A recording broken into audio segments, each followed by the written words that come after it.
Buonasera, bentornati con l'informazione di Telefriuli che apriamo con l'approvazione da parte del Consiglio regionale del Friuli Venezia Giulia dell'assestamento di bilancio per gli anni 2021-2023, una manovra finanziaria da 370 milioni di euro. Sentiamo le parole del Presidente Massimiliano Federiga. In questa importante manovra da 370 milioni di euro l'amministrazione regionale ha voluto cercare di dare risposte alle molte esigenze che soprattutto dopo un periodo di pandemia il nostro territorio ha e avrà.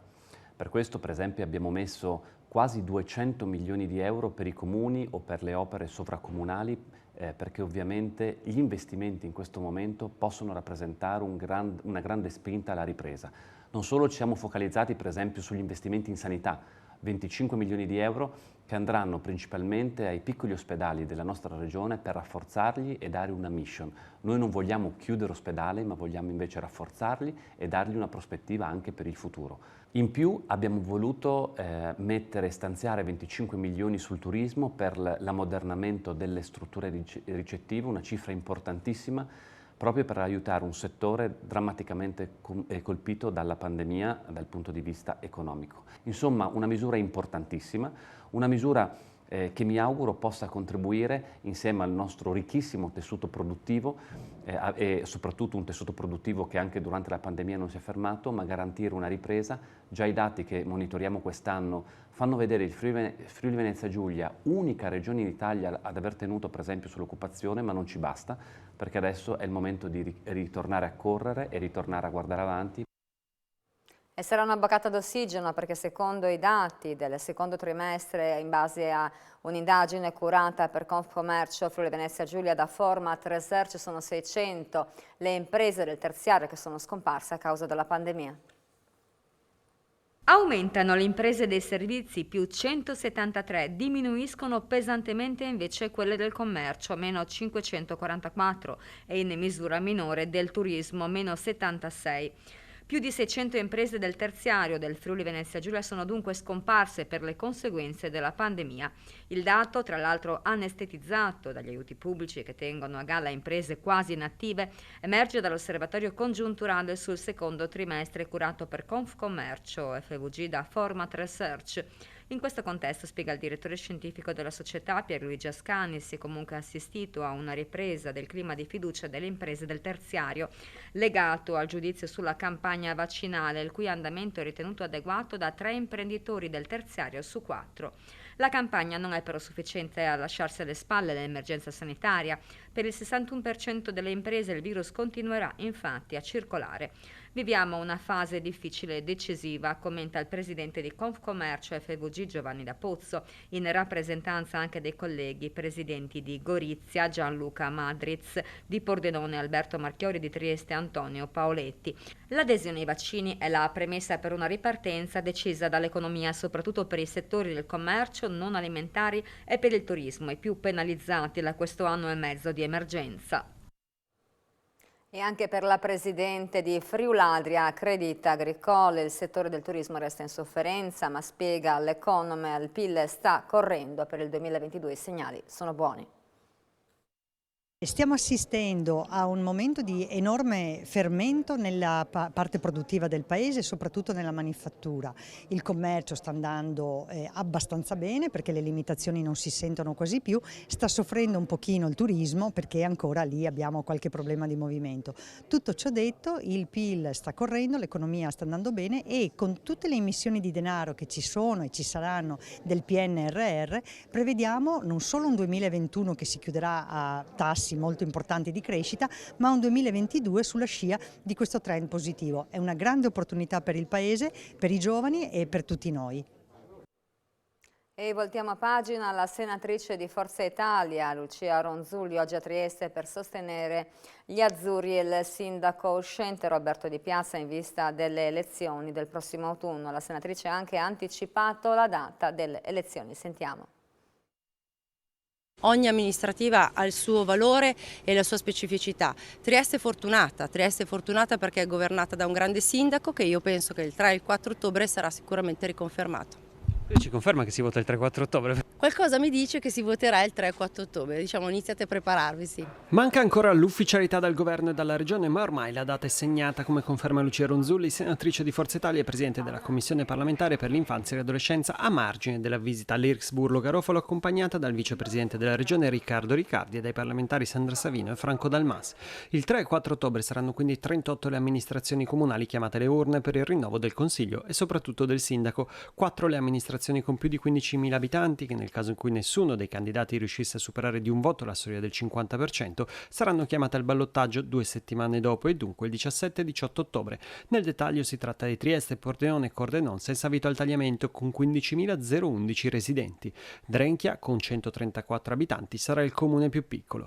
Tra le amministrazioni chiamate alle urne anche Palmanova, Muggia, Latisana, Grado, Tarcento e San Giorgio di Nogaro. Complessivamente sono 472.767 cittadini chiamati alle urne, di cui 285.920 anche a un possibile ballottaggio. E oggi a Trieste anche il vicepresidente del PD Giuseppe Provenzano, che ha rilanciato la candidatura di Francesco Russo, chiedendo poi al governatore Massimiliano Federica di prendere le distanze da quelle anime della Lega che guardano ai Novax. Dal PNRR alle elezioni, dalle sfide a livello nazionale a quelle del Partito Democratico che deve ripartire dai territori e in particolare dalle periferie. Giuseppe Provenzano, vice segretario nazionale del PD a Trieste, ha voluto rilanciare la candidatura di Francesco Russo a sindaco, una sfida, ha detto, importante. Nell'occasione ha anche parlato della situazione nazionale dell'emergenza Covid, mettendo nel mirino alcuni esponenti della Lega. È inaccettabile quello che è avvenuto nel corso di questi ultimi giorni, di queste settimane, con Salvini che ha occhieggiato costantemente ai Novax, con i leghisti che sono stati nelle piazze. Io vorrei che, al di là di qualche dichiarazione più corretta sul piano istituzionale, se davvero il Presidente della Regione Federica non è d'accordo con Salvini, lo dica nel suo partito, apra uno scontro politico, perché noi davvero di questa irresponsabilità del leader leghista non abbiamo davvero bisogno. Tatiana Roitz ha poi sottolineato come il PNRR darà risposte anche al mondo della disabilità e dell'inclusione sociale. E il vicepresidente della regione Riccardo Riccardi ha replicato indirettamente al vicepresidente del PD Provenzano, ricordando l'impegno del presidente Federica sul fronte dei vaccini, tema importante anche per Forza Italia, con la senatrice Lucia Ronzulli che evidenzia l'importanza del Green Pass. Non è poi mancato da parte del vicepresidente un duro attacco alla CGIL che oggi lo attacca parlando di mancanza di un cambio di passo nella sanità. Sentiamo. Non sono interessato a commentare la CGIL. Parole che lasciano poco spazio ad aperture, quelle del vicepresidente della regione Riccardo Riccardi, che preferisce evitare ogni polemica con la CGIL. L'esponente dell'esecutivo guidato da Massimiliano Federica però risponde indirettamente agli attacchi di chi chiede al governatore una presa di distanza secca dai leghisti nelle piazze Novax. Io ho riconosciuto pubblicamente anche in aula l'altro giorno la cultura di governo del presidente della regione, il quale davanti ai problemi uno può anche stare zitto. In realtà Massimiliano Federica ha assunto una posizione importante, che è una posizione che soprattutto come Presidente della Conferenza delle Regioni si unisce a quella del Presidente della Repubblica e Presidente del Consiglio. Del resto in Forza Italia ci sono pochi dubbi su vaccini e Green Pass, come testimonia la senatrice Ronzulli, fedelissima di Silvio Berlusconi. Il Green Pass aumenta la sicurezza sanitaria, ha anche il merito di incentivare la campagna vaccinale. In questo modo si potrà scongiurare il rischio di un nuovo lockdown e le attività potranno continuare a lavorare dopo un lungo periodo di chiusure e di limitazioni. Il bollettino un leggero calo dei casi di Covid, ma sono sempre alti, sono 88 su 6.376 tra tamponi molecolari e rapidi. Il 53% dei nuovi contagiati riguarda persone con meno di 29 anni, nessun decesso, ma aumentano le terapie intensive che passano da 2 a 3. Il nuovo paziente è un 70enne non vaccinato, 14 invece i pazienti che restano ricoverati in altri reparti e in isolamento ci sono 677 persone. E primo fine settimana da bollino nero sulle autostrade, sulla rete autostradale di Autovie Venete, che ha messo in campo una task force per far fronte a code e disagi possibili sull'arteria. Vediamo com'è andata. È stata una giornata di esodo, confermate le previsioni, abbiamo notato traffico molto intenso, soprattutto verso i caselli che portano alle riviere del mare, quindi verso Lattisana, Sastino, San Donà e anche verso il casello di Lisert che porta verso la Croazia. Abbiamo notato che lungo i tratti delle tre corsie, quindi sul tratto tra Alvisopoli, Noro di Palmanova e Venezia e San Donà, coda non c'è stata, ma con flussi di traffico molto elevati che hanno toccato dei picchi anche di 3.300 transiti orari, picchi che con 2 corsie non sarebbero stati possibili, ma addirittura sarebbe stato traffico fermo per coda. Le code a tratti le abbiamo avute invece sul tratto a 2 corsie, cioè quello che poi va tra San Donà e Portogruaro. E si è generata coda tutto il giorno in uscita al casello di Villesse e abbiamo notato che quelli che sono noi i consigli che diamo a volte di utilizzare il percorso per Gorizia per andare in Croazia quando c'è coda al casello di Liser, un percorso più lungo ma comunque più veloce in termini di tempo, in realtà sicuramente generato dai navigatori è stato scelto come percorso autonomo, ecco, quindi abbiamo avuto questa pressione di traffico verso Villesse lungo tutta la giornata. E nei guai denunciata per calunnia e tentata estorsione con l'aggravante dell'odio razziale una 21enne di Amaro. Vediamo cosa è successo. Si sono concluse con la denuncia di una 21enne di Amaro per calunnia, procurato allarme e tentata estorsione con l'aggravante dell'odio razziale le indagini avviate lo scorso aprile dai carabinieri del Norme di Tolmezzo per un episodio avvenuto nel capoluogo carnico. La giovane allora chiese l'intervento dei militari mentre era nella casa di una 49enne di origini marocchine da anni residente a Tolmezzo. È da lei che la 21enne aveva preteso il risarcimento per il furto del proprio portafogli, furto per cui la ragazza aveva incolpato il figlio 23enne della cittadina extracomunitaria. In realtà la giovane di Amaro aveva tentato di estorcere alla 49enne una somma di denaro molto superiore a quella patita per il furto, minacciandola in caso contrario di denunciare suo figlio e di farlo allontanare dall'Italia. Sarebbero stati usati anche insulti a sfondo razziale. La vittima prima ha accettato di pagare, poi si è rifiutata. La giovane, quindi, vistasi negare il denaro, aveva chiamato i carabinieri e poi formalizzato la denuncia di furto. È un relitto, una nave della Prima Guerra Mondiale è stata trovata sotto il pelo dell'acqua a largo di Grado. Sono state trovate anche diverse anfore, vediamo. 7 resti di anfore binarie greco-italiche databili III secolo d.C. e altri 14 reperti ceramici romano-aquileiesi di epoca imperiale e alto medievale di produzione bizantina. E quanto hanno individuato i carabinieri del comando tutela patrimonio culturale in un vasto specchio d'acqua compreso tra Grado e Punta Sdobba, in collaborazione con i militari dell'Arma di Grado e con il centro subacquei di Genova.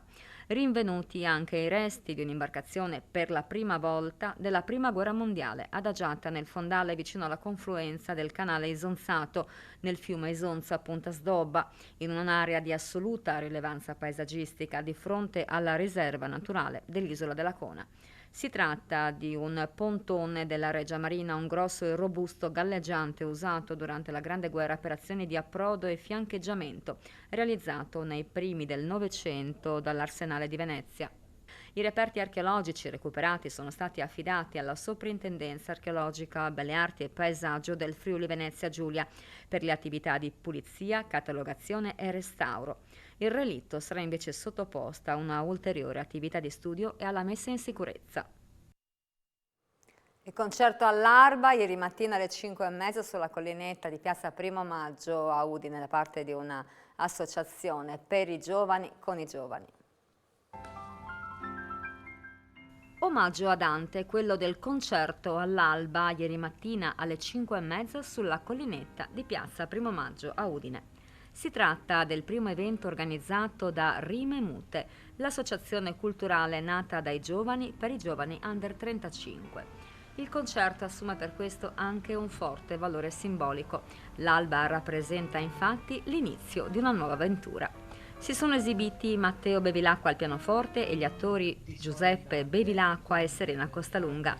Il progetto ha le sue radici nel podcast Al suon della sua voce, nel quale i 3 interpreti si sono cimentati nel mese di marzo in occasione del Dante di Nuovo Sviluppo. Lo spettacolo è stato aperto dall'esibizione della giovanissima pianista Miranda Persello, classe 2004, e alla fine dello spettacolo a tutti i partecipanti è stata offerta la colazione. E amarezza per il debutto olimpionico a Tokyo di Michela Battiston, sciabollatrice friulana in gara. Nella prova a squadra dove a vincere è stata una collega francese. Nella finale olimpica dei 100 metri invece podio tutto giamaicano, prima, seconda e terza, 3 atlete che si allenano a Lignano. Nella finale olimpica dei 100 metri podio tutto giamaicano. Oggi, prima, seconda e terza, 3 atlete che si allenano a Lignano Sabbiadoro. Amarezza invece per il debutto olimpico a Tokyo di Michela Battiston, sciabollatrice friulana in gara nella prova a squadre. Prima un esordio entusiasmante e poi una medaglia che sfugge quando sembrava alla portata. Partita come riserva delle titolari Irene Vecchi, Martina Criscio e Rossella Gregorio, la portacolori del gruppo sportivo dell'aeronautica militare è stata chiamata in causa nell'ultimo giro di assalti della semifinale con la Francia. Il match sembrava compromesso sul 30-14 per le francesi, ma l'atleta di Malisana di Tor Viscosa è riuscita a mettere a segno un parziale di 18 stoccate contro 5 dell'avversaria, riportando l'Italia nuovamente a contatto sul 32-35. Purtroppo non è stato sufficiente e la Francia ha chiuso l'incontro sul 45-39.